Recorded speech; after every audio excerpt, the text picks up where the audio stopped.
आखाती देशातील युद्धाच्या पार्श्वभूमीवर गेल्या महिनाभरात महाराष्ट्रासह देशभरात गॅसचा प्रचंड तुटवडा निर्माण झाला आहे. राज्यात अनेक ठिकाणी एलपीजी गॅस सिलेंडरसाठी लोक रांगा लावताना दिसत आहेत.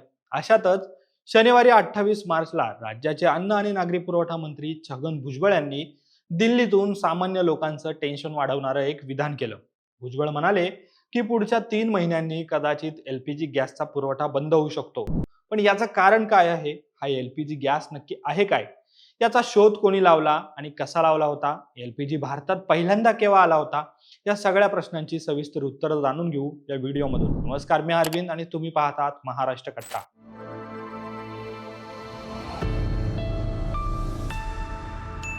इराण विरुद्ध इस्रायल आणि अमेरिका युद्धाचे चटके भारतीयांच्या स्वयंपाकघरात बसतायत. या युद्धामुळे गॅस ते चूल असा उलटा प्रवास आता आपला चालू झाला आहे. त्यामुळे सध्या सगळ्यांना स्वयंपाकासाठी लागणाऱ्या एलपीजीची चिंता आहे. पण काय असतो हा एलपीजी? तर एलपीजी म्हणजे लिक्विफाईड पेट्रोलियम गॅस. शुद्ध मराठीत बोलायचं झालं तर द्रवीकृत पेट्रोलियम वायू.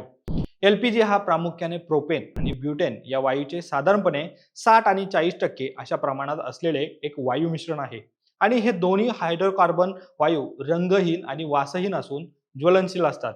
उच्च दाबाखाली त्यांचे द्रव स्थितीत रूपांतर केले जातं, म्हणूनच त्याला लिक्विफाईड असं म्हटलं जातं. याची घनता ही हवेपेक्षा थोडीशी जास्त असल्याने ते बाहेर आले की हवेत वर जाण्याऐवजी जमिनीलगत पसरतात. टाकीमधून बाहेर आलेल्या या वायूंचे अस्तित्व लक्षात घेण्यासाठी त्यांच्यात एथिल मॅरकॅप्टन नावाचा वायू मिसळला जातो. उग्र वासाने एलपीजीचं अस्तित्व कळतं आणि अनर्थ टाळण्यास मदत होते.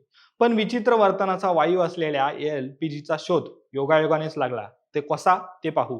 तर अमेरिकेतील एका गॅरेजमध्ये 1910 साली या एलपीजीचा शोध लागला होता. त्याचं झालं असं की एक व्यक्ती त्याची चारचाकी गाडी घेऊन या गॅरेजमध्ये आली होती.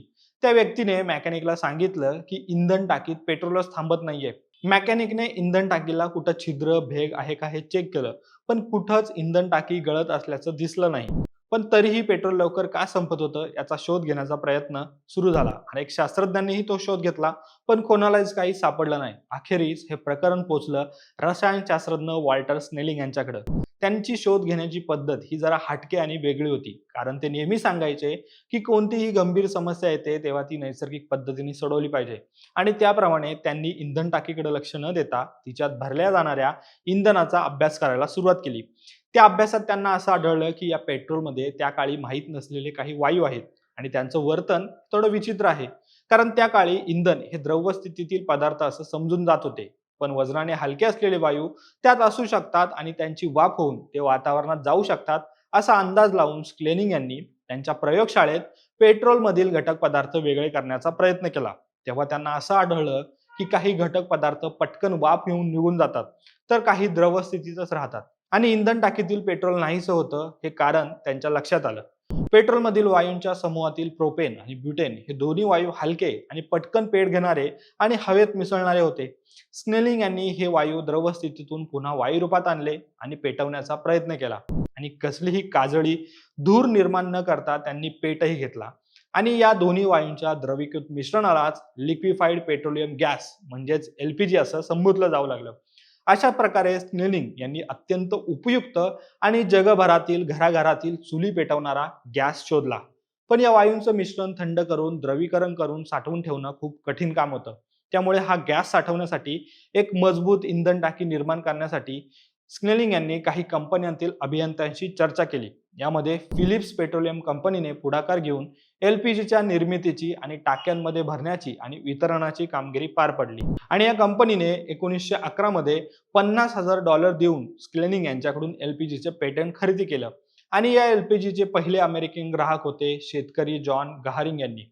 त्यांनी 1912 मध्ये एलपीजी खरेदी केला. योगायोग म्हणजे त्यांच्या मर्जोरी नावाच्या मुलीशीच पुढे स्नेलिंग यांचा 1919 मध्ये विवाह पार पडला. पुढे बर्मा या शेल नावाच्या कंपनीने 1955 साली एलपीजी पहिल्यांदा बुरशन नावाने भारतात आणला. आणि पुढे हीच कंपनी भारत पेट्रोलियमचा भाग बनली. आता एलपीजीचं वजन मोजायचं झालं तर आपल्या सगळ्यांच्या घरातल्या किचनमध्ये जी सिलेंडर टाकी येते त्या एका टाकीमध्ये 14.2 लिटर एलपीजी म्हणजे साधारणपणे 3,500 लिटर वायू भरलेला असतो. पण आता त्यातही कपात झाली आहे. आता 8 ते 9 किलो LPG सिलेंडर टाकीत देण्यात येणार आहे असं कळतंय. त्यामुळे मंत्री छगन भुजबळ यांनी म्हटल्याप्रमाणे जर येत्या 3 महिन्यात खरोखरच LPG पूर्णपणे बंद झाला तर शहरी भागात PNG ची जोडणी करावी लागेल आणि ग्रामीण भागात सध्या उपलब्ध असलेले रॉकेल द्यावे लागेल आणि ते रॉकेल संपल्यावर पुन्हा एकदा लाकूड जाळून चुलीवर स्वयंपाक बनवण्याचं प्रमाण वाढू शकतं. दरम्यान हा माहितीपूर्ण व्हिडिओ तुम्हाला आवडला असेल तर व्हिडिओला लाईक करा, जास्तीत जास्त लोकांपर्यंत हा व्हिडिओ शेअर करा. तुमच्या काही कमेंट्स असतील तर नक्की कमेंट बॉक्समध्ये लिहा आणि असेच व्हिडिओ पाहण्यासाठी आमच्या महाराष्ट्र कट्टाला तुम्ही आत्ता लगेच सबस्क्राईब करा. धन्यवाद.